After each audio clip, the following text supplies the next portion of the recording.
Tonight, the world mourns the loss of Jimmy Cliff, a reggae icon whose music crossed oceans and generations. The legendary Jamaican singer passed away at the age of 81 due to complications from a seizure and pneumonia, leaving behind a legacy that reshaped the world's understanding of reggae. His family shared that his final moments were peaceful, surrounded by loved ones, with only the gentle fading of a heart monitor as a witness. A silent farewell, Jimmy Cliff, born James Chambers in 1944, had spent the last years of his life quietly in Montego Bay with his wife, Latifah Chambers. Since 2020, he had slowly withdrawn from public life, weakened by age and illness. Even as he accepted the Reggae Gold Award in Kingston, he relied on crutches, a sight that touched fans across Jamaica. In private, he continued to write music, keeping a notebook by his side to capture fleeting melodies and ideas. By 2023, he had almost vanished from public view. Friends noted his health declined sharply in early 2024, with chronic pneumonia and heart complications affecting him. In September 2025, he was hospitalized in Kingston, where he remained lucid, often listening to his timeless song Many Rivers to Cross, which became the soundtrack of his final days. On November 24th, surrounded by family, Jimmy Cliff passed away quietly, leaving behind a legacy that spoke louder than words. Family remembers. After the funeral, his daughter Lily Cliff stepped forward to share insights into her father's private struggles. She revealed that for the past 2 years, he had battled pneumonia and heart disease in silence, refusing pity and preferring that his memory live through his music. Even in declining health, Jimmy kept composing, leaving notes and lyrics that captured his reflections on life, faith, and the passage of time. Lily shared one of her father's guiding principles: if a man can no longer sing, let the song sing for him. These words became the opening lines of his unfinished memoir, Songs of the Soul, a work documenting his life, thoughts, and musical journey. A Life in Music.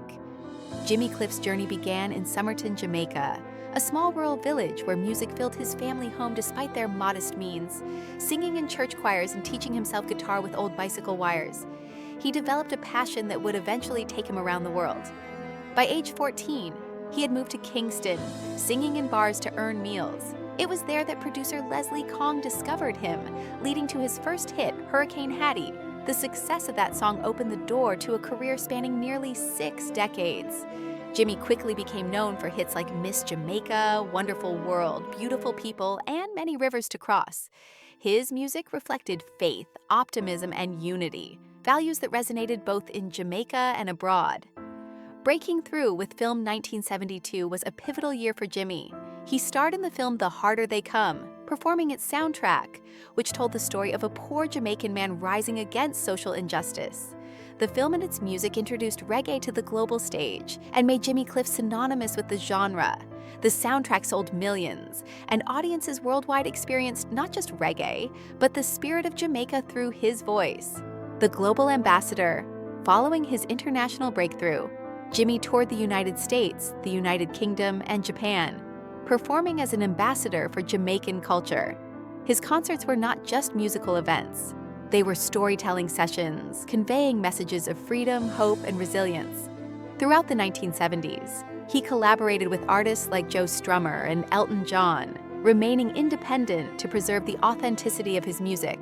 His dedication to his craft earned him the Order of Merit from the Jamaican government, a high honor recognizing his contribution to the nation.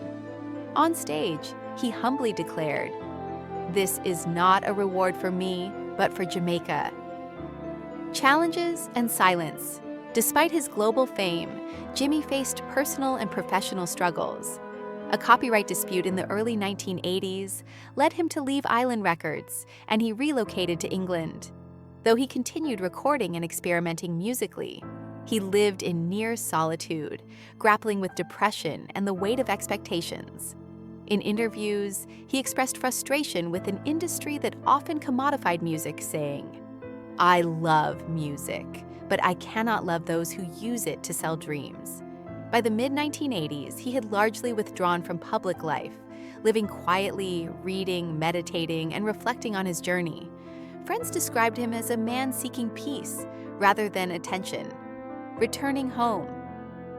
In 1992, Jimmy Cliff returned to Jamaica permanently, embracing a new chapter in life. He adopted Islam, taking the name Al-Hajj Naeem Bashir, and found solace in prayer and family. He remarried Latifah Chambers and gradually re-engaged with the community, focusing on charity and the preservation of Jamaican culture. Throughout the 2000s, he continued to share his music with purpose, not for fame, but as a tool for healing. He traveled to Africa and the Middle East as a cultural ambassador, speaking about music's power to unite people. In 2012, his album Rebirth marked a profound comeback, with songs that emphasized forgiveness, faith, and the lessons of age. Critics described it as an autobiography of a survivor, reflecting a life that had seen both glory and solitude. Honoring his legacy, after Jimmy Cliff's passing, his family confirmed plans to release Songs of the Soul in 2026, ensuring his voice and reflections endure. Jamaica has announced the creation of the Jimmy Cliff Cultural Center in Montego Bay, featuring his instruments, manuscripts, and personal artifacts, along with a stage for young artists to perform. Somerton High School renamed its music room Jimmy Cliff Hall, inspiring students to see that even a small village boy could leave a global imprint. The family also established the Many Rivers Foundation, providing music scholarships for underprivileged Jamaican children, honoring Jimmy's lifelong belief that music should belong to the people. A music that lives on Jimmy Cliff's ashes were scattered into the sea at Montego Bay, near where he wrote some of his earliest songs. A small portion rests in a memorial engraved with the words, "He sang for freedom. He lived for love." Locals continue to honor him by bringing flowers, playing his music, and standing quietly by the shore. In Kingston, his songs play on the radio each morning, a daily reminder of his enduring spirit. A bronze statue is being erected in Montego Bay, depicting him as he appeared in The Harder They Come, eyes gazing toward the horizon, a symbol of hope, freedom, and the timeless power of music. The immortal voice of reggae, Jimmy Cliff's music was more than entertainment. It was a message of faith, unity, and resilience. He bridged Jamaica and the world, proving that reggae could convey the struggles and triumphs of a people. His songs continue to inspire new generations of artists and listeners alike, reminding them that music, when born from the human soul, is immortal. Though he left the stage, his voice never faded. His melodies still echo across the seas, a testament to the enduring power of a life spent in service of music, love, and freedom. Jimmy Cliff's journey from Somerton to the world stage ensured that his legacy will never be forgotten.